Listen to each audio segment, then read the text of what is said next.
Well, here we are. So tell me, what was the event that you went to last night? Yeah, so last night I did an event with the Cactus Store. I did a talk on cordyceps mushrooms. So um, it was called the Cordy Quest.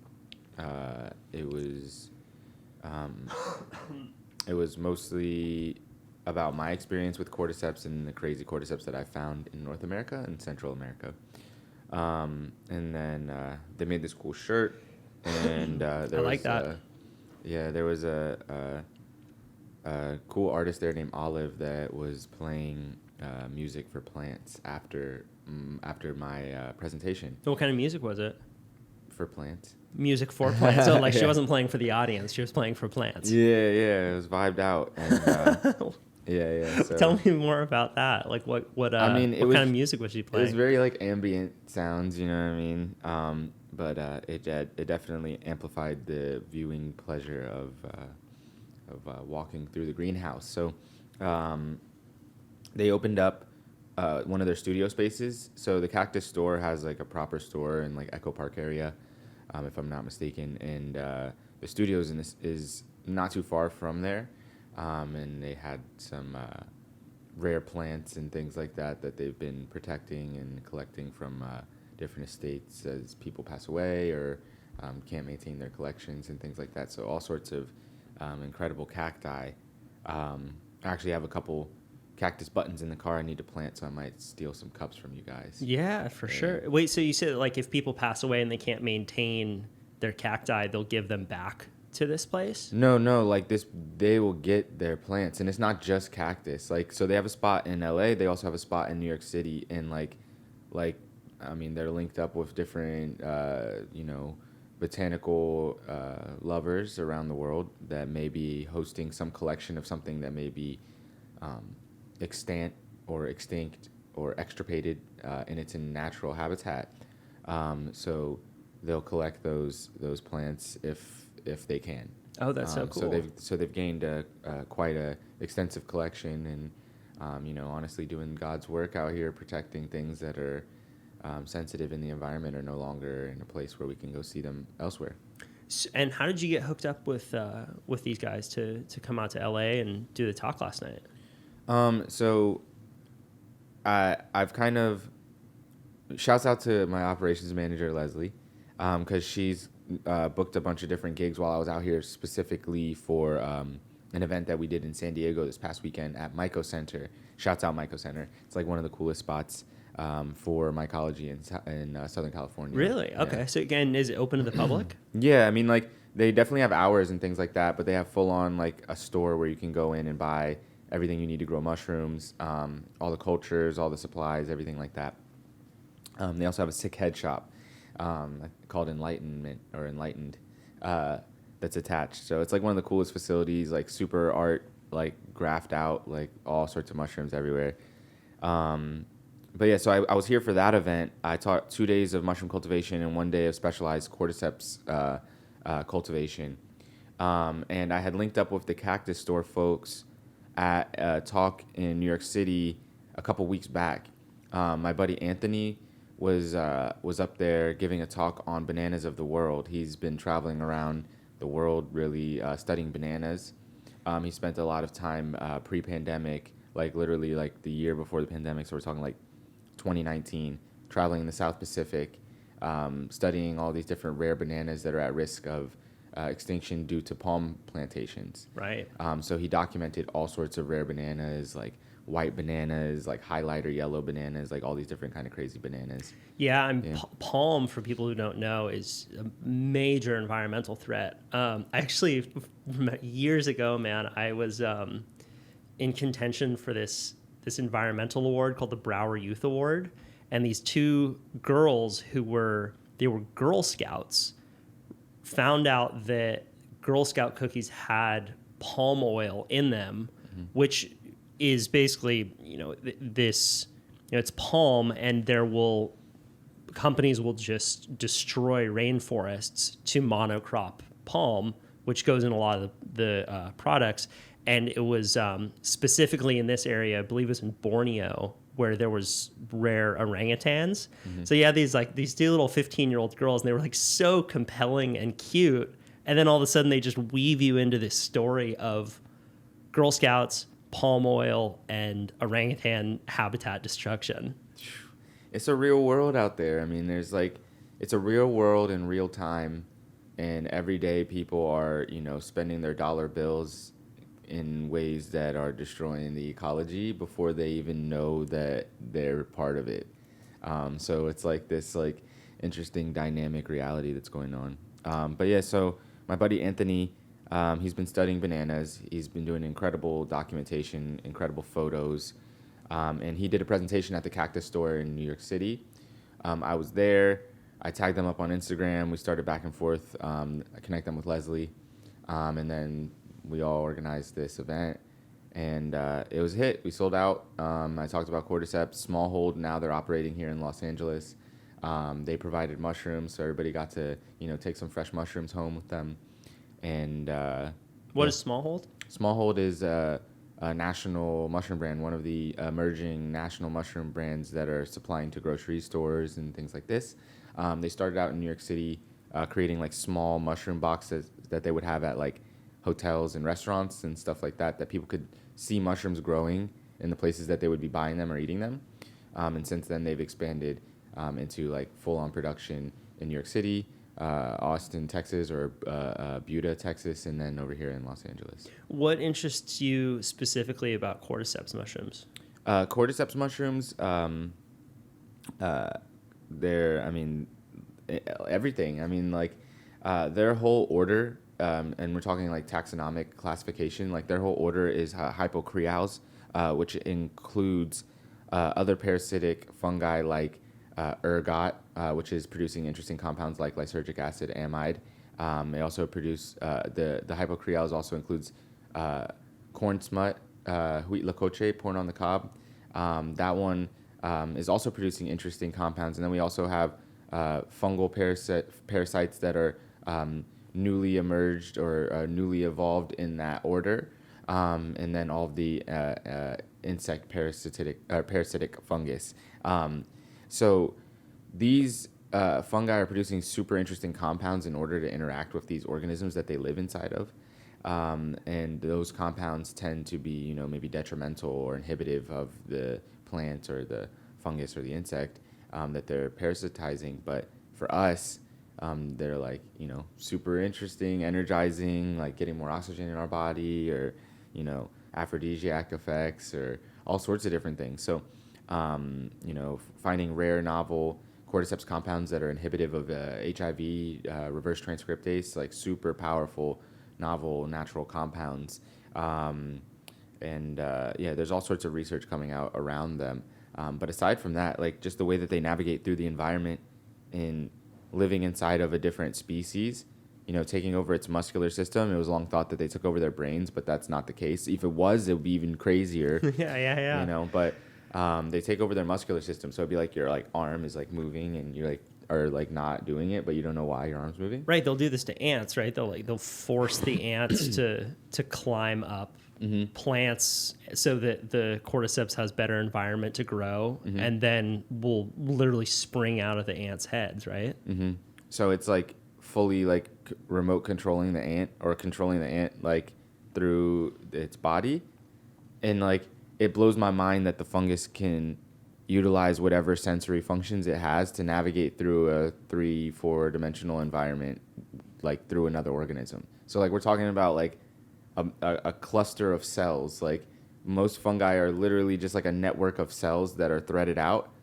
And like we're talking about like a network of cells living inside of another organism capable of like navigating like something's in me, like open the door like and walk outside. Like the fact that it even knows how to like climb up a tree while it's inside of the ant is just mind blowing to me. Like what kind of sensory apparatus does it have that we like, we have like highly advanced sensory apparatus and we're still like bumbling around not knowing how to like navigate through the environment half the time, Right. It would be like if you could climb inside a redwood tree and tell the tree how to grow to your will. like the fact that it can communicate across species in that way is so fascinating. Yeah, it's like, and it's like I don't even know any kind of like analogy I could like anthropomorphize it with, because like we already see the world in 3 dimensions and stuff. Like I can't really tell you that fungi do, but like I know through cordyceps that they do to some extent. And you know, it leads me to believe more that fungi are some like level of hypersentient. Yeah, so cordyceps, there's like almost every single type of insect has some sort of fungal relationship. Lots of different types of cordyceps, over 600 described species of cordyceps.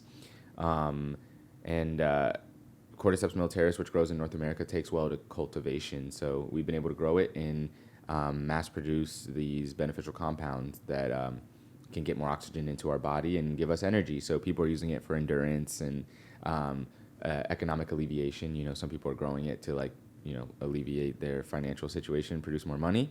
Because cordyceps are worth like $600 to $800 a pound non-organic if they're domestically produced. So that's a cash crop, and there's not nearly enough domestic cordyceps. So it really like sparked me up from that aspect, because like I live in rural Pennsylvania, and like I oftentimes am navigating in through inner cities, and up until recently I've been teaching in mostly lower socioeconomic communities. So like anything I can find that's going to be like a high value product that people can grow easily, I'm just like, yo, that's the one. Like, so we can, you know, change up the situation a little bit. Right. So just to clarify, you don't need to grow cordyceps out of insects' heads. You can also grow it domestically through other means. Is that correct? Yeah, yeah. So Cordyceps militaris is one of the most successful cordyceps in the world because it grows on over 50 different species of insects, and for that reason, mostly beetles and moths and butterflies. But for that reason, that it can grow on so many different types, I think that it takes well to artificial cultivation. And like when I say artificial cultivation, I just mean like non-natural forms. So we grow it on rice. Like we grow it on brown rice, supplemented with other nutrients that you know, help it to produce the compounds that we value in it. It's also like indicative of the, you know, nutritional profile of the insect. Insects are fairly nutritious. Right. Yeah. So yeah, you mentioned that some mushrooms, a lot of mushrooms are cash crops, and that you want to get this information out to more people and show them, hey, this isn't just something that's good for you. It's actually a way that you can make some money.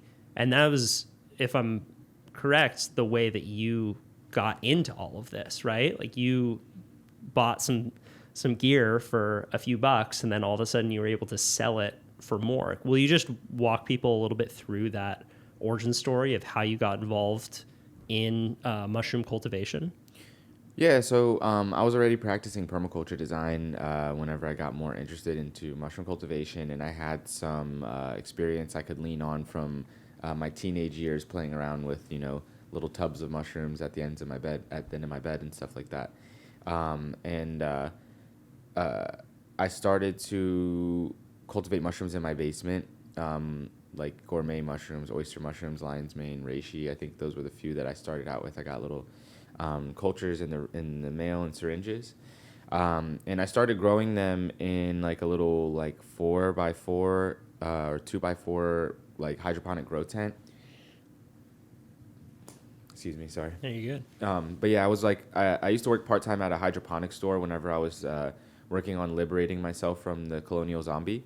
So I got discounts at this hydro store to get equipment and stuff like that. So I got the grow tent, put it in my basement, and then I started growing mushrooms in there. And at this time in my life, I was serving tables, and I also had a baby. I was like 21, 20, something like that, living with my girl. And I couldn't really afford all this kind of stuff, like hobbies and stuff like that. Those are luxuries of people that can afford it. And like, even though I wanted to approach it as a business, like if it wasn't producing money, it's a hobby. You know what I mean? So like, I couldn't really convince anybody that it was anything more than that, because nobody really saw the vision until it really was like productive. But what I was able to do there was cultivate enough mushrooms in that space to afford the equipment necessary to buy more equipment. Like, you know what I mean? Like I was able to fund the first initial purchase, Then I was able to produce more, buy a little bit more, and expand from there. And that's really how I built up my business with mushrooms. And then I really just took advantage of the trends. So I was doing all sorts of other things because of the economic situation I was in. I was cultivating most of my food. I was a vegan at this point, so it was really easy. I was cultivating, foraging, collecting spring water to reduce, purchasing water that I was bringing into my house. And collecting rainwater for my garden so I didn't have a high water bill. Growing algae for supplementation of like any nutrients that I was missing out on. Had chickens in the backyard, like literally all these different things I was doing to like just like alleviate the economic stresses of the world. But I really started, and I was posting it all on the internet because I figured, I'm a child of the internet era. I was born in '94. A lot of really crazy things happened for the internet in '94. But I've been on the internet my whole life. I've been on YouTube since 2006, 7. Like actually posting stuff on there. So like it was just like second nature to be posting what I was doing, and like all the mushroom stuff was like trending more than anything else. So I was like, all right, that's the moves. I just amplified on the mushroom work that I was doing, put more of that stuff on the internet, and incorporated mycosymbiotics in 2015 when I was 23, I think. Yeah. Did you have? I was 21.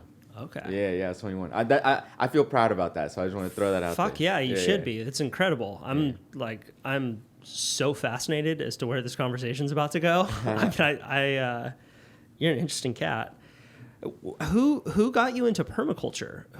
Did you have any mentors or people early on that paved the way for you in that way? Yeah, so I was like super tripped out. I don't know if I mentioned, but I dropped out of high school when I was 16. I was living in an apartment in Pennsylvania, and we had our kid.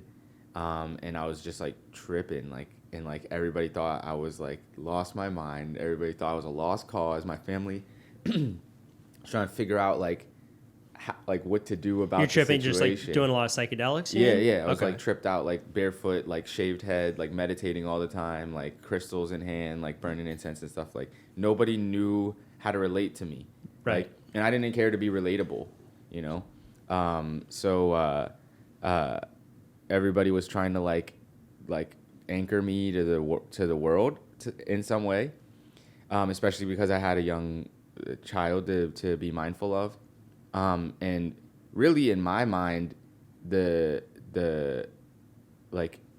I was doing was for my family, and this was like when my girl was pregnant. And so, like, this was, like, everybody was, like, really trying to, like, help us figure out. And my girl's mom was the only one that was, like, more leaning towards, like, all right, let's, like, try and go with their interests instead of try and, like, make them fit in. Because, like, my parents were, like, join the military, like, try and go back to school, go to the community college. Like, they're, like, all these different kinds of things that was just, like, not for me. Yeah, they were worried. Yeah, sure. They were worried. I mean, my dad was in the Army. My mom worked for the government her whole life. So, like, they were, like, very safe like decisions, and like my mom's Catholic and stuff, so like everything was just like really bizarre, like the lifestyle choices that I had decided to take. Just before we get into that, I want to talk a little bit more about that state. So how did you get into tripping on psychedelics on, sounds like a semi-regular basis or very regular basis? I was on a routine of taking mostly LSD on a bi-weekly basis. Yeah, massive doses of LSD on a bi-weekly basis. And I wouldn't do it if I couldn't understand what happened in the experience before. So like if one experience was like overwhelmingly like bizarre and like I'm trying to like decode what's going on or like decipher how I'm feeling, I won't go for that one on the next couple weeks, because then it would just make everything even more bizarre, and like it would take me even longer to try and figure out what the heck happened. Right. So how would you like define what was being? How would you define that the experience was decoding something for you? Because I would see visual hallucinations or whatever you would call. I mean, like I think the word hallucinations makes people think that it's like not real, but sure. I would see visual stimuli that would be patterns, and if I could understand what the pattern was, then I would see it whenever I wasn't tripping. And the first patterns that I ever saw when I first started tripping were when I first figured out what it was leaves turning into soil in the ground on the forest. I never knew that happened my whole life. It was something I never saw my whole life. I felt like a baby. I felt like a baby born in the world. I don't know shapes. I don't know color. Everything is just fucking weird looking. Yeah. You know what I mean? You have to like to figure out what you relate to what you're seeing consciously.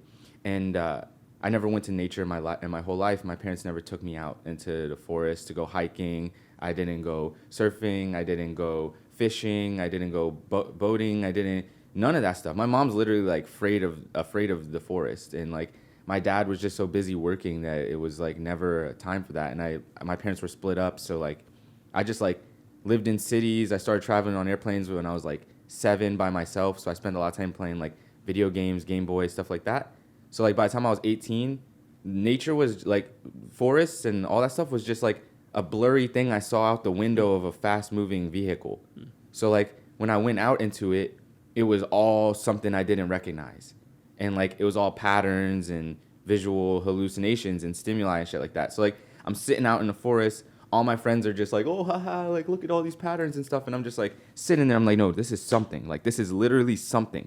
And like I'm looking at it, I'm like, wow, the leaves turn into soil. And I'm like, holy shit. And then like after I saw that, then I just knew it.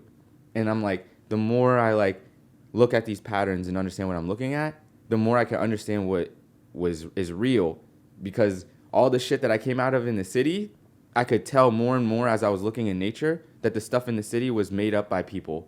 Like somebody made it up, and it was mostly like dudes that have bad ideas, because like in the Western cultures, we say West like we still live in Europe, they just give their women freedom in like the 60s and shit. So like mostly dudes made up these terrible ass ideas that I've been living in my whole life. And then like I'm just like, yo, what is this world that I don't know anything about? So like that's what I was really doing whenever I was in there. And like also mental patterns and things like that, because like my routines and like even the language that I was using was all created by other people that didn't have my best interest in mind. So I was like really trying to figure out my own mind, my own body, and it was all just like puzzles and patterns. And like when I was younger, my mom was in college, my dad was living in New York City, and I grew up with my grandparents for the first like 4 years of my life, like very like formative years, and they were academics. My grandfather was the first African American English professor in New York City at Medgar Evers University in Brooklyn, and he brought me up with like purpose. Like he was like, we are black, like people like us don't know how to speak as well as we do. I'm going to transfer this information to you, and you're going to take care of our family. You're going to be the first one in our family that has the freedom to utilize this tool in a way that we didn't have before, because I wasn't allowed to speak the way that you'll be able to speak. He told me shit like that all the time when I was younger, and like I knew it. I was like, yeah, I'm going to be the one for our family. Like that kind of shit like made me feel like invigorated. But like my grandparents were also like, don't watch the TV, it's the boob tube. Like you'll lose your mind. Like you'll become a boob if you watch the TV. Like, and like they made me do puzzles and like play Scrabble and like all this different kind of things that when I started tripping, I was like, oh shit, like this is all puzzles and patterns. You know what I mean? Like fucking riddles and shit. You know what I mean? Like literally my first trip. You're like Neo in the Matrix. Facts, bro. Like just blessed up by the sages. Like, and like my first trip, like no shit. Like my whole life, my grandfather, I swear to God, he knew he was gonna die before I was a man. Like the way he talked to me was like I was a man, and I didn't always understand what he was saying. One of my first really intense trips, I straight up talked to a dead man. Like I talked to my grandfather, and it was like I realized at some point in it, I was like, damn, I'm having the conversations that he had with me that I didn't understand what he was saying, but I heard it. I was there. You know what I mean? Like so like it's in there. Like you can like tap into memories, like all different kinds of things like that. So I was just like really navigating this reality. My dad was living in Afghanistan. My mom was living in Taiwan. I'm living by myself. Nobody's telling me what to do. Like, I could just go as far out as I wanted to be. And, like, in those places, I found a lot of information that was very valuable. Right. You mentioned that your grandfather put a lot of emphasis on how you spoke and using knowledge and your ability to convey ideas eloquently. He really imbued that as a superpower. A gift, yeah. What would he do to, like, were there lessons or like tips or anything that he would tell you that specifically resonated with you? Because you do have a really powerful way of speaking. Yeah, they made me journal. They made me write about what I did every single day at the end of the day. Like they had me talking like ASAP. Like I was talking like 1 year old, writing like all this kind of stuff. They were talking to me like prefixes, suffixes, like before I was even in preschool type stuff.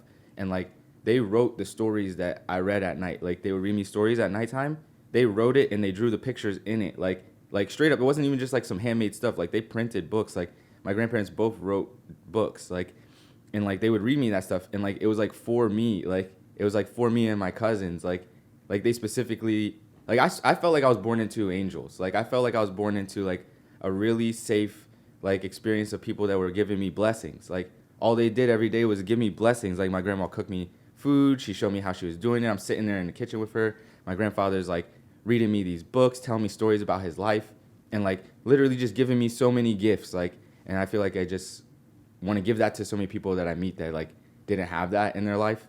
You know what I mean? Because I see so many people in this world that's just like I feel like they never got love before and stuff like that. You know what I mean? Like, so like I interact with so many people, so I try and like in the way that I teach and the way that I interact with people, like convey those gifts. Yeah, I think that a lot of people have the knowledge that something is deeply wrong, but they don't know how to articulate it. And it's one of the most frustrating human experiences when you know something in your body, but you can't find the words to express it. So I do think that it's a real gift when someone like you can speak that kind of truth, because then a lot of people are like, that's fucking exactly what I wanted to say. But you need to do that those kinds of lessons. And I really identify with what you're saying, man. I mean, I used to have a reoccurring dream. It was one of the only reoccurring dreams I've ever had where I couldn't speak. Like it was like the Neo from the Matrix thing where the thing goes over his mouth. And it was the most maddening, fucking frustrating, and like, and it was almost nonverbal, which is ironic, but just like that feeling of claustrophobia and the feeling of having an idea that I could express in my body, but not through my mouth. Yeah. And it's honestly informed a lot of my career, just that feeling. And you know, because I didn't really grow up as a reader. And then once I realized that was going to be the necessary bridge between ending that kind of frustration, that kind of deep frustration, that was really when I started to build that habit and focus pretty intensely on reading and writing and speaking. Yeah, these are very critical skills to have in this era or this age that we live in, where we're bombarded with information, and you'd be surprised at how many people are lacking in those skills. You know, I traveled around with my mother growing up, and whenever I was 10 years old, she let me move to go live with my father, who traveled more domestically. My mother traveled internationally. So I went from going to private school in Kensington, London, very well off, like literally world leaders' kids going to these schools and stuff like that, because the government would pay for our education when we were in different countries. And my mom was like, yo, we're running it up. I'm about to give my kids the best education ever, you know what I mean?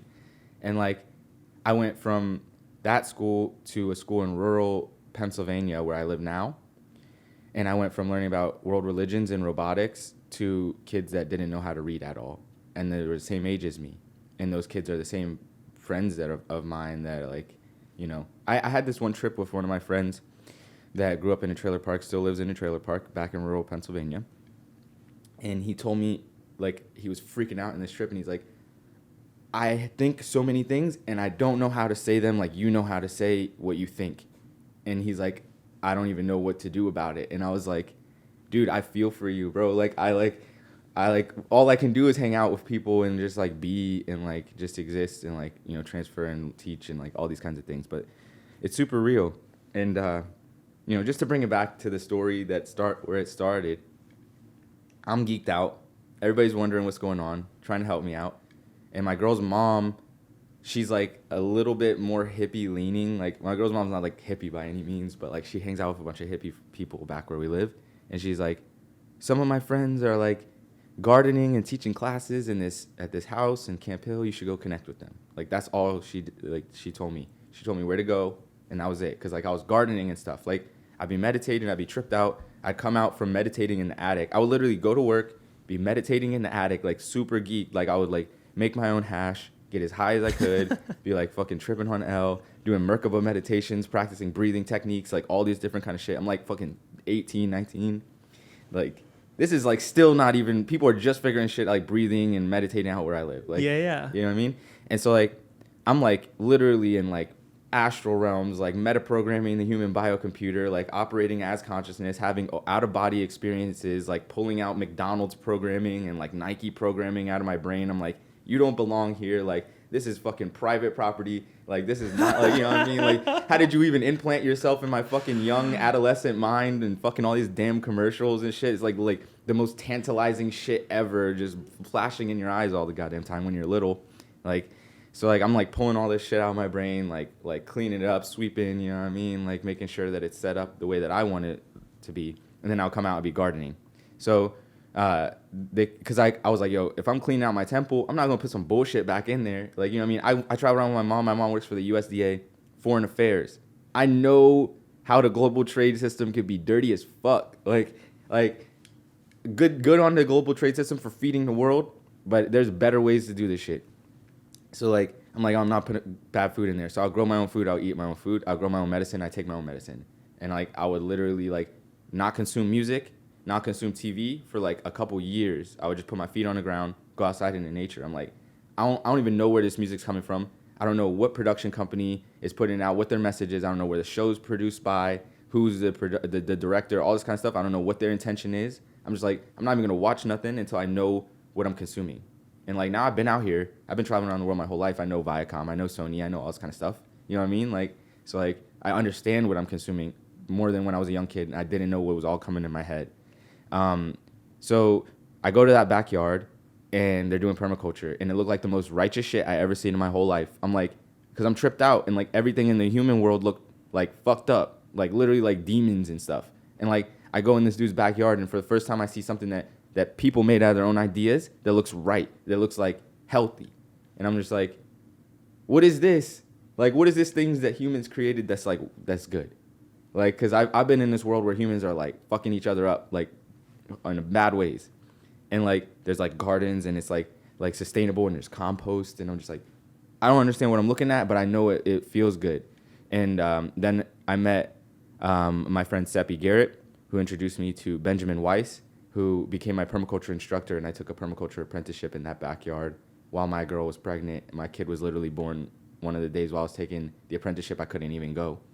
And that's how I learned about permaculture. And then I took, which was then the most affordable permaculture design course in North America in Harrisburg. I couldn't even afford it back then still. So somebody sponsored me to go there. It was like $500. I literally was making like $700 every 2 weeks, like trying to raise a kid and shit like that. And somebody sponsored me to go there, and that shit changed my whole life. I learned permaculture design. It was like the tools that I needed to like design the life that is sustainable. And if it's really sustainable, like if you really do permaculture design the right way and it's really sustainable, then you'll be able to sustain your life. Like that's as simple as as it goes. In theory, that's kind of permaculture, right? Yeah, in theory. I mean, if you're practicing it the right way, like there's so many people that's like caught up in like the Babylon and like the colonial zombie, which has us like viewing time in a microscopic way where we're looking at minutes and hours and stuff like that all the time.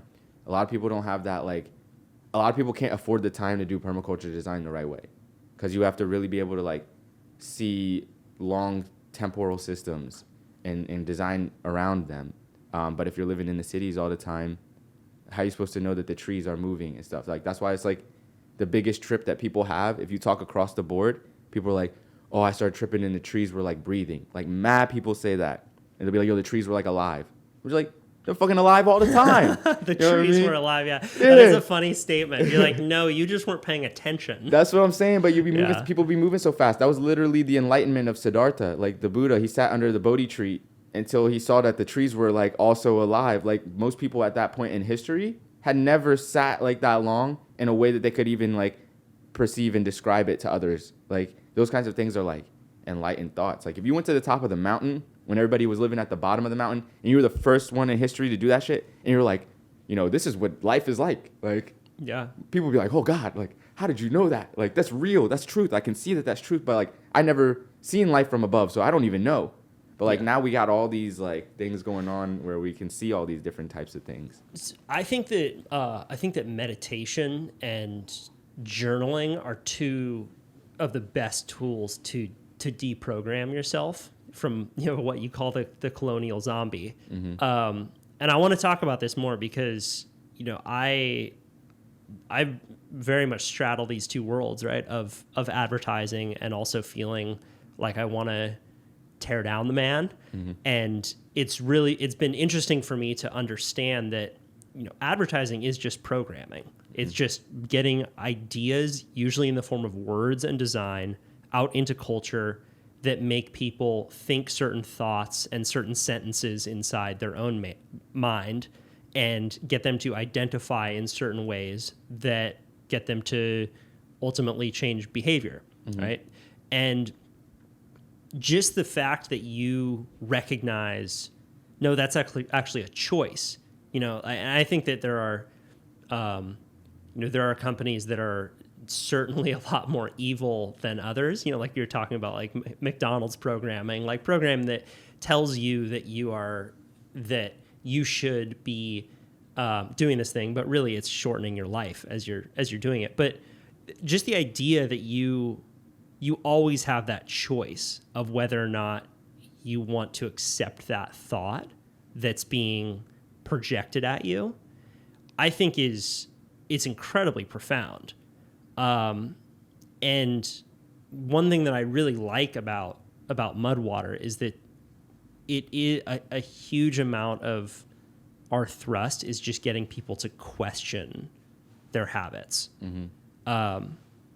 Like Shane's thing, like fuck your coffee, right? Like he got that from a sticker at Burning Man that was fuck your burn. Yeah. And people just throw these stickers all over Burning Man. It was like, fuck your burn. Because if you feel that, like, what? Like, no, that feeling of offense, that's the first step in you trying to defend this thing that you really believe in. But just by like poking that bee's nest a little bit, it's getting you to reorient potentially and question your relationship with that thing. So, I mean, I think that humor's ultimate when it comes to getting people to question their relationship with, you know, these things that they find holy. And I think that process that you're talking about of journaling and of meditating and of actually taking space to, as you said, like clean out your temple, you know, there is a path, and there are habits and tools that you can incorporate into your life that allow you to recognize the thoughts that you're thinking and become more durable in the face of this onslaught of ideas that are coming at you at all times. So I just want you to talk a little bit about those practices specifically, meditation and journaling, and how you would get to deciding what thoughts you wanted to carry around with you as you were going through this change in your life.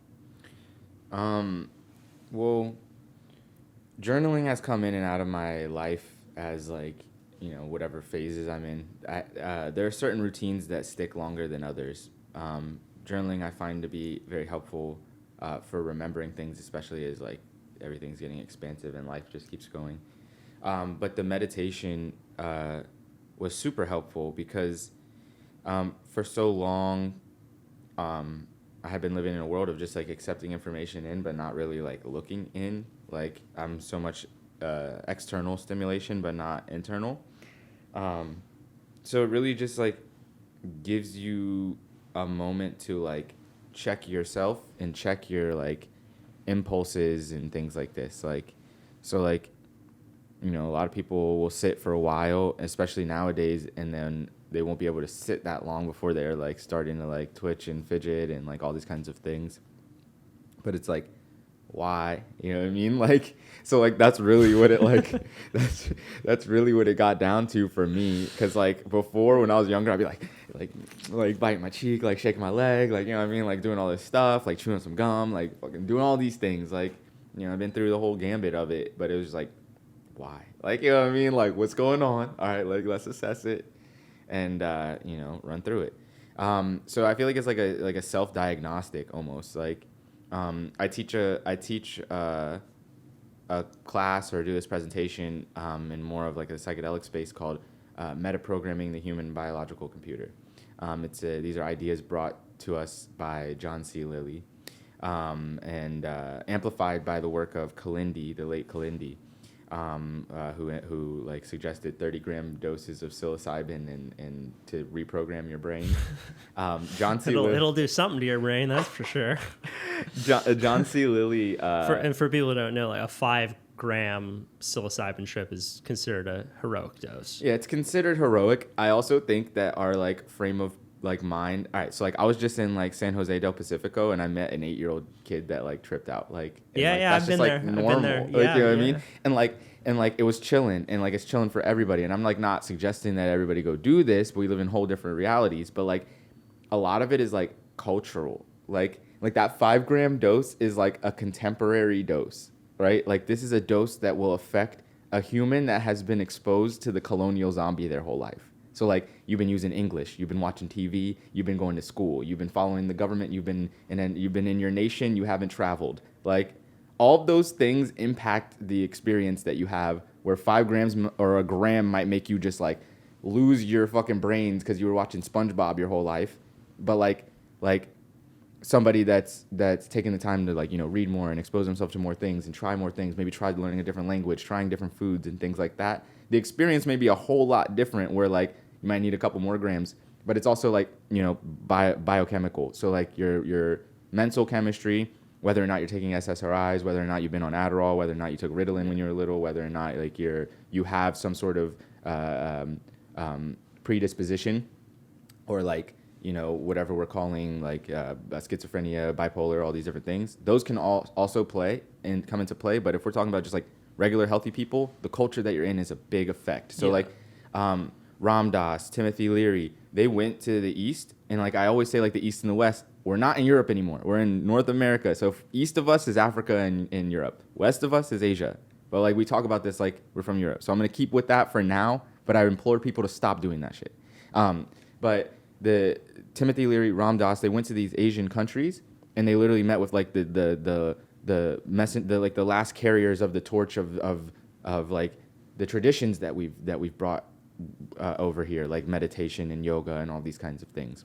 And they gave them the psychedelics, and a lot of them were just like not even fazed by it. Like a lot of them have been meditating up in the mountains, like eating vegan food, like really focused on self, and they're just like, yeah, this is not really anything. And then some of them will be like, this is as close to death as you can get without dying. And that was like a common occurrence. Like a lot of like enlightened beings or meditated martial artists and all these kinds of things that they gave the psychedelics to would either not be fazed by it or would say this is death, but you're still alive.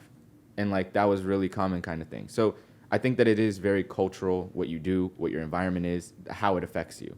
You know, I've met people that straight up take a lot and just like nothing. Yeah, well, even if you just think about the way your brain patterns are changing when you're on a drug like psilocybin, it's putting you in a right trip. It's putting you in a more meditative state.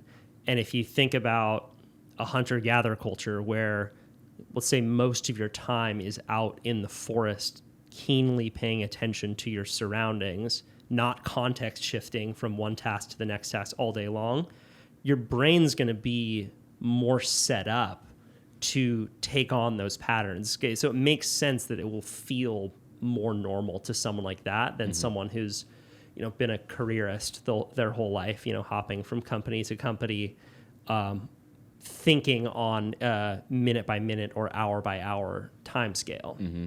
Yeah, so that's entirely what I'm saying. Like it's really going to affect people differently. So,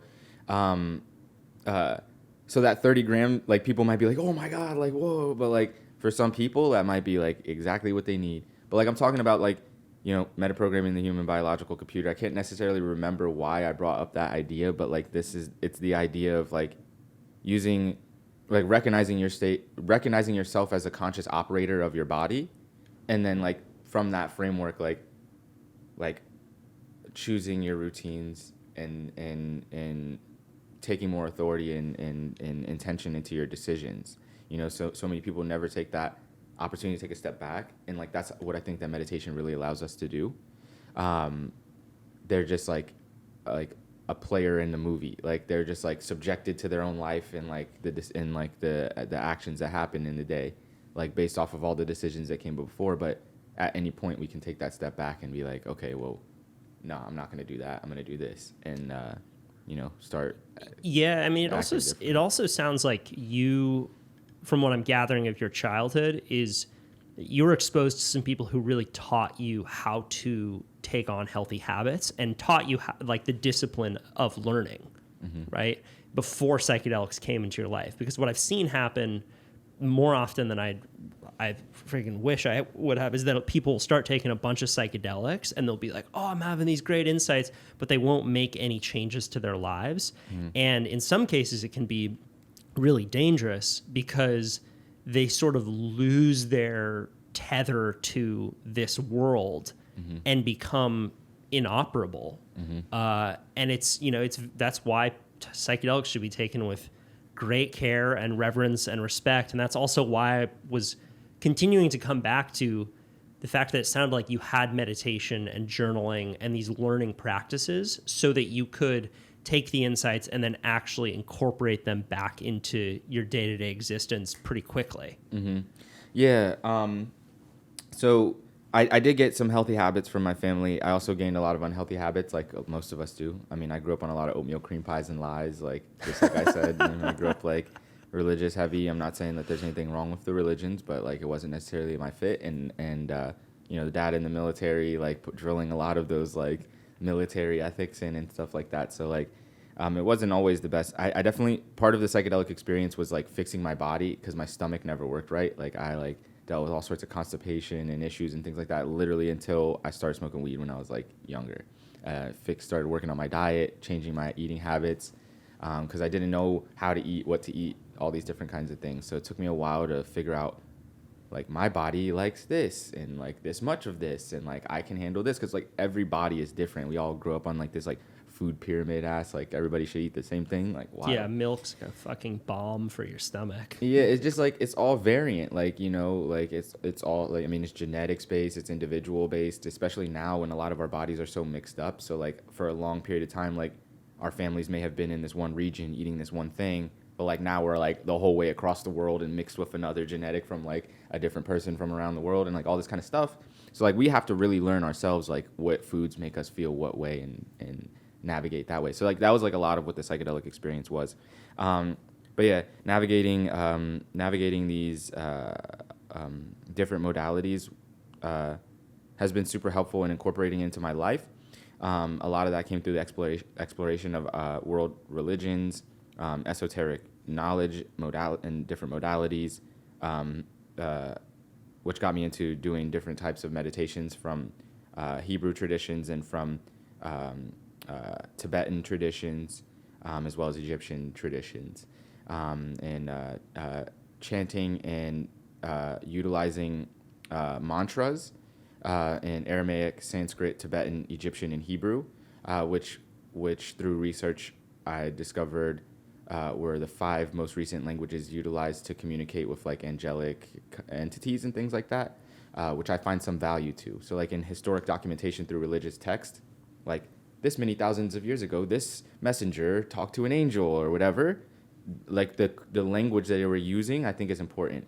We're using war language. English right now is a Latin-based war language that is not even that much Latin-based in the sense that, like, I don't know if you've ever heard, but English is one of the more difficult languages to learn because we use a lot of... I still feel like I barely know it. Right?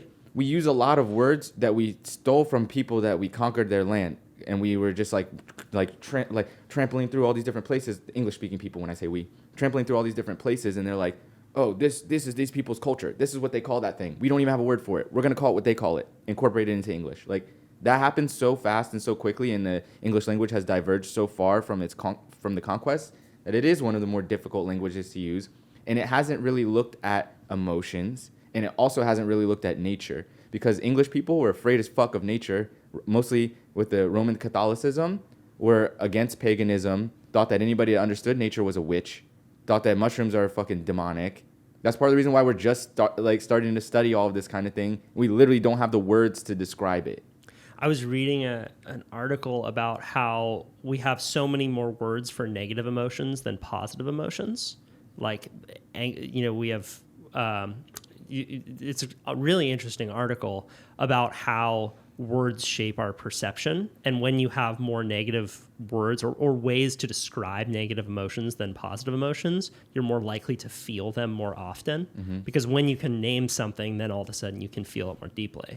Yeah, and most of the reason why our brain grew this big is because of language and communication skills. And there's whole cultures that don't even have words for things like time or for other. So, like, if you don't know how to describe other, like, what is your perception of reality? If you don't have words to describe time passing by, like, what is your perception of reality? So I think these things are very powerful. And it's Terence McKenna, right? Our world is made of words. Mm-hmm. That's what codes are. What we see. Mm-hmm. And so I do believe in, like, through modern research with cymatics, binaural beats, and things like that, we do understand that different tones and frequencies have different effects on our brain, as well as water and things like this, which we're mostly made of. So there are ancient cultures that have understood this in the way that they chant and the way that their mouths move when the words come out actually, like, creates formations and vibrations. And we still utilize these today, like the Om. Yeah, you were mentioning the mantras. So there's the book Breath by James Nestor. He talks about how there was a study where they brought in various religions, and they would all do their mantras, and it was they all lined up as 5.5 seconds in, 5.5 seconds out, which is apparently the best breath that you can have is at that time. So all these different religions have their mantras that are making people breathe in this perfect pattern. Yeah, I mean, and, like, this is, like, before humans were locked into microscopic time. You could only imagine what one had the ability to discover. There are so many stories of enlightened ones or prophets or people that predicted the future, sitting in a cave for 10 years or, going into the forest for 10 years or something like that. Like, who the fuck can afford that? Like, some rich people, maybe. Right. You know what I'm saying? So I was wondering what you meant by microscopic time, but just that, like, I have 3 meetings today. I got to look at the hours, and, like, so there was points in time where humans could literally just be in nature, and, like the only scales of time that you are looking at is when the fruit falls off the tree or, like, when, like, the snow comes. Like, so, like, your perception of time is literally, like, expansive and more based on actual real things than, like, 9 to 5, like, you know what I mean? Like, so, and, like, just to bring it back and to, like, wrap up the idea, so that it's done there, but the psychedelic experience and the meditative experience, and combined with the mantras and eating different, like I was going through in that phase where I was changing from a product of the colonial zombie to self-recognition, self-actualization, community actualization, and generational actualization, that happened because psychedelics give us a effect of distortion of space and time. That is a known effect of these substances. So because I couldn't afford the cave for 10 years, I could afford that 10 strip of LSD that would give me the ability to perceive time differently and to meditate and to really, take effect, be most effective with that. So, like, most people are taking these substances at, like, a rave at a party, is like flashing lights, lots of stimulation, all these kinds of things, wonder why they don't get that same kind of enlightenment. I'm taking these substances, I'm literally meditating, studying all these ancient mantras, mudras, like not just because I believe that their God is right or their philosophy is right. They did something with their body that made them have some sort of profound experience. They did something with their mouth, with their vibrations, with their mind that made them have some sort of profound experience. So I'm just like, let's compile these different experiences. Let me upload all these different operating systems into my biological computer, see which ones are effective, utilize these different mechanisms to create routines that are effective for this contemporary experience with this body. That's what I did in that time. And then I made my business after that. Okay. Yeah. So let's get into that chapter now. So what was there a day or a moment that, like, what was different about the day that got you to that particular day that got you to cultivate those mushrooms? You maybe had the thought before, and I think that a lot of people, they might have a thought like, oh, I could do that, but most of them never do. Do you remember what was different about that got you to actually go buy the stuff and then take that next step and the next step and the next step? So when I was like a teenager, like when I was young and I grew like the first little experiments with mushrooms, it was like because I found out that the mushrooms I was eating were grown on animal manure, and like people were selling them trying to get the most weight on it, so they'd left the manure stuck to the bottom. Yeah. I'm just like, and all my friends were like, yeah, eat all the dust in the bottom of the bag, it'll get you all geek, whatever. And I'm just like, ew. Like I found out on the internet later, I'm just like, gross, that's so nasty. So I'm like, all right, I'm gonna grow my own, I'm gonna trim them up nice, you know what I mean? I'm gonna make sure they're clean. Like, I don't know if this motherfucker had like cats in their house. Like, I'd be getting weed sometimes when I was younger, and there'd be like cat hair all on it and stuff like that. And I'm just like, yo, I don't know, like that's weird. Like they're following like the OSHA standards, like, you know what I mean? They have serve safe, like, you know what I mean? Like nobody's doing that shit when That's funny. I mean, I remember the exact same thing happened at my high school where like some kids would sell weed and they'd literally like throw some grass in it to like make it more weight. I'm like, wait, I feel like a lot of big companies still do this shit. Like they be cutting corners. I mean, they do like learning about, you know, the mushroom industry and all the fucking shenanigans out there. Mm-hmm. It's just people throwing grass in their weed, try and sell it for more. It's wild. People really do be diluting stuff. So like, that's what initially got me to grow my first mushroom. So I was like, all right, fuck that. Like I really value this experience, but I don't want to be eating nasty stuff. I literally like, I don't have no bread. Like I don't have any money. I can't afford it. So like growing it's the best bet I have. So, you know, I did that. And then later on, after I went to the permaculture, like apprenticeship and everything like that, I signed up for the permaculture course. I'm like, yo, I've invested like over $1,000 into non-traditional education. Like I've been taking these classes from different people. It's way more affordable than going to college. But like, I'm like, there's these people out here. Like I'm one of 20 people in the class. I paid like $50. Like I'm thinking in my head, I'm like, yo, these people out here making a living, teaching people life skills. And I'm just like, I know how to do something that nobody else knows how to do. Literally, I'm looking on the internet. I live in like central Pennsylvania. Pennsylvania touches more states than any other state. 40% of the U.S. population can drive to where I live in a day. Like New York City, Philly, Pittsburgh, D.C., Baltimore. Those are all within like 3 hours drive. Like some of them are like an hour and a half. So like, I'm just like, how come nobody in all of this space can teach about mushrooms? This is like in like 2014. Like I was like 2013, 2014. I'm the only one. I'm just like, no way. So like I started offering mushroom classes, and first like maybe 2-3 people will come, but like eventually more and more people started to come, and like that's initially what like led me to start growing mushrooms. So, like I'm in the permaculture class. I'm like, what can I do that nobody else is doing? I'm like, all right, like mushrooms fit into this. Like I see mushrooms in the permaculture gardens. Like people want to eat mushrooms. People are talking about medicinal mushrooms. They don't know where to get them. They literally don't know what they're talking about. And like my limited experience I had from growing them when I was a teenager is more than everybody else has. So I just amplified on that.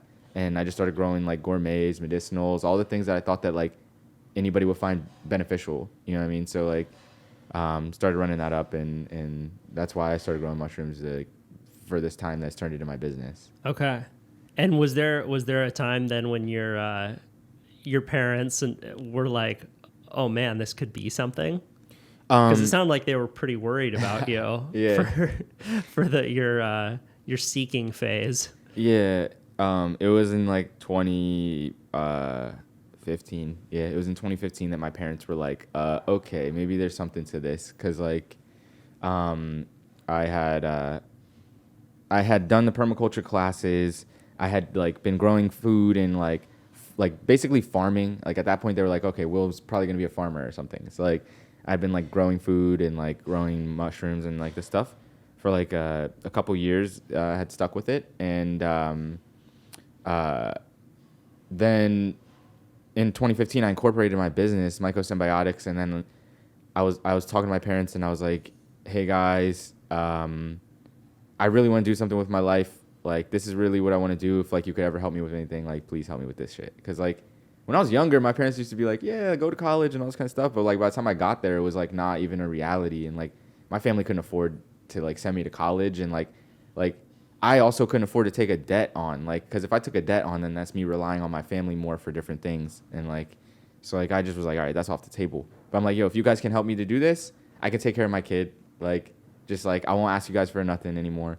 Cause like I don't know, shit wasn't sweet like where I come from. Like it was like I don't know. I meet so many people that just like got a car when they're 16 and like you know their parents got them to go to a nice college and like when they wanted to start a business, like their uncle gave them some money to like that shit wasn't real for me. You know what I mean? So like all of this shit was like also like out of necessity.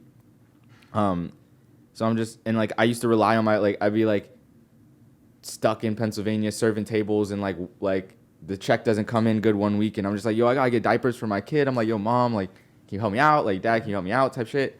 And I'm just like yo I will be able to take care of my family if you help me learn about this stuff. Like if you help me figure out what I need to get my business started. So like I asked them to send me to Fungi for the People, which was a class in Oregon. There was 2 classes. Both were a week long. One was on mushroom cultivation. The other one was on mycoremediation. So in 2015, like right after I started my business, like my dad bought me the plane ticket. My mom bought me the course tickets. And like I flew out to Oregon and that shit changed my life. Like I met a bunch of anarchists. I met a bunch of like real ass permaculture design, like neighborhoods of people living like off grid. Like it just was different. Like, you know what I mean? And like, I took this class and that was literally everything else I needed to know about creating a business around mushrooms. So like my parents sent me out to that. And that same year I started my festival and I was like out at farmers market every weekend selling my mushrooms. I was like hustling restaurant accounts, like growing as much as I could, foraging. And like after 2015, like, I mean, I never worked for nobody else again besides like taking contracts to offer my skills for somebody else. But like, I really did that shit. Like I was like, I told them I was going to do that shit and I did that shit. And like for my dad, like coming from a military background, like second generation military, like taking care of your kids and then like standing on your word, like that's like everything to my dad. So like I told him I was gonna do that shit. I did that shit, and like a relationship's been good ever since. And like now my dad's like even like composting and has chickens and like has a garden and shit. Like for my dad, dude, like he used to be like special forces. Like that was like not the vibes, bro. Like Do you remember having a conversation with him where you felt like your relationship changed? Or anything that he said to you where you recognized that relationship shift, as you said? I mean, it was crazy. There was years where we didn't talk when I was younger because of how crazy everything got. And like, I think it was like, I think it's honestly been more recently because like, still like we didn't, I mean like still like we don't necessarily believe in the same political beliefs and all this kind of stuff, but like we're starting to see the world in a similar fashion. But I don't know, just recently he's just been like super proud of what I've created and everything like that. And like, he like knows that I'm good. Like for so long, he will always be like telling me like advice and stuff. Every time I talk, he'd be like, yo, save your money. Or like, don't spend like da da da. Like I'm going to like fuck it up or something. And like, now he's just like, yo, like I see you, like we're good. Like, let's do this shit together. Like really like, it's not like single moments of like one conversation. It's more of like actions over a period of time as like we start to change our behavioral patterns. It's like my family recognizing that we're all in this shit together. Like that's where it's at right now. Like my dad like recognizing like, all right, you took care of your family and like now we can take care of each other. Like it's not just like a nuclear world. Like that's what it was about. Like you take care of your kids, I'll take care of my kids. Like because my dad left his family at 17 and was like, I'm gonna take care of myself. And like that shit was like a big deal. But like now we're like getting into this phase where we're like, yo, we're gonna take care of each other into the future. Like that's that shit right there. So like that's why I'm on with my dad now. And I can't really say it was like a particular moment, but like after I like started doing my business, like there was a lot of ups and downs. But you know, probably around like past couple years. Yeah, because it got like really crazy in like the middle there for like just personal shit. Like, but yeah, it's been really good these past couple years. What do you had a storied life? What do you see as your greatest accomplishment? Like getting back my family. Like me and my girl like split up for a little bit when I was 23. Like I was still like, you know, influenced by the world and like, you know, coming from so many different places. Like my girl grew up in like central Pennsylvania her whole life, and like I grew up traveling around the world. So like meeting in the middle wasn't always easy, and like especially as like a young man, like and like having such responsibilities and stuff like that, and like especially with like the world at my fingertips and shit my whole life. Like after I started doing mushrooms and stuff, like it wasn't no time before that shit started popping off. Like around like the time I was 23, like people started hiring me around the world or like around the country to go talk and stuff like that. So I was like able to be around doing whatever I want, have money in my pocket type shit. And like I let the fucking world get in my head type stuff. Like, you know what I mean? Like, and it can happen to any of us. Like, and I'm not saying like everybody's story is the right way or like you should have these relationships like a certain way or anything. What do you mean like you let the world get in your head? Like I just went out into the world and like I broke up with my girl and like just went out into the world doing whatever I was doing. You know what I mean? Like just like traveling around, meeting different people and like I'm not saying it was bad or anything like that, but like it definitely helped with business. Like I was able to go network and go places I wasn't able to go before, but like there was like months where I wasn't like with my family and shit. Like it was like emotional. There was a lot of like trust issues and stuff like that, and we're trying to like raise a kid like while I'm like traveling around the country, and like she's staying in Pennsylvania, and like I wasn't like making a lot of money or anything like that, so it was like it wasn't the easiest. That's what I'm saying. Like I went through a bunch of crazy shit. I got fucking arrested and stuff like that in the fucking South. Like traveling around as a young man that's black in this country, you gotta know your shit, especially laws, different states and stuff like that. Like I got fucked in Georgia. Like that was wild. Like it is not legal to be a free, happy black person. Like unless you're in Atlanta or some shit. Like you're in northern Georgia, you better, if you have a smile on your face looking like me, you better get the fuck out the way. They still got sundown towns over there. Like when the sun goes down, they literally are like, yo, no black people are allowed outside. Straight up. That still exists in our country. Like wild. And I didn't know that kind of stuff like traveling around as a young man. You know what I mean? So I'm like end up in northern Georgia, like 3 fucking cops on my ass in the middle of the night. Like crazy shit. So like all sorts of crazy shit happened, and like I'm just like super detached and like trying to like raise my family, trying to raise my kid. Like my kids are like everything. Like there's no purpose in life if I'm not like making sure that their life is good. You know what I mean? So like after all that crazy shit of like literally just being a young person in the world and like trying to figure it out and trying to define your values and all that kind of stuff, like I made it back to my family, and like now we have another kid, and like we're building trust, and like we're building a relationship that's like the most valuable thing that I have. You know what I mean? Like people value all sorts of money and like instant gratification and this kind of stuff, but like I can trust my girl. Like that's like a big deal. Like I can trust her with my life. I can trust her with my kids. I can trust that like we'll care about each other and stuff like that. It's really important to me. Yeah. Man. Dude, I'm so stoked that you are working with Mud Water, and I just really, really see you, man. Yeah, really see what you're doing in this world, and I appreciate that you exist. Appreciate you. I appreciate the team. I appreciate Mud Water. I mean, like y'all really have like helped out the family. Just like I said, we're still in rural Pennsylvania, and like we travel around a lot and do a lot of things. So like a lot of people get this like perspective that like I'm larger than life or something like that. But like we still live in the same house in the same neighborhood and like still trying to figure it out. And like this time around we got a whole team, so it's like a different vibe. But like for me, the community building and stuff like that is like where it's at for like all of this, because now that I've built this like relationship, like I said, with my girl, like it's all about expanding outward. For like all of it, as far as like the permaculture design goes. So now we have a team of people like that depend on our business, and that are acting on a day-to-day basis in the greater good of our family. And I set up my business in a way that is like the best ever, because all we do is create ecologically regenerative, sustainable micro industries. So anybody that's working for Mycosymbiotics, 40 hours a week, you spent 40 hours a week making the earth a better place. Like straight up, I can say that shit. Like we're going for B Corp, so like officially we can say that shit. But like we're out here teaching people how to go in the forest. We're out here putting urban gardens in. We're putting compost in. We're like all the things that we're doing with our 40 hours a week is like good stuff. And so like I just want to create more space for that. And then just keep propelling into future upward spirals, you know what I mean? William Padilla-Brown. Hey.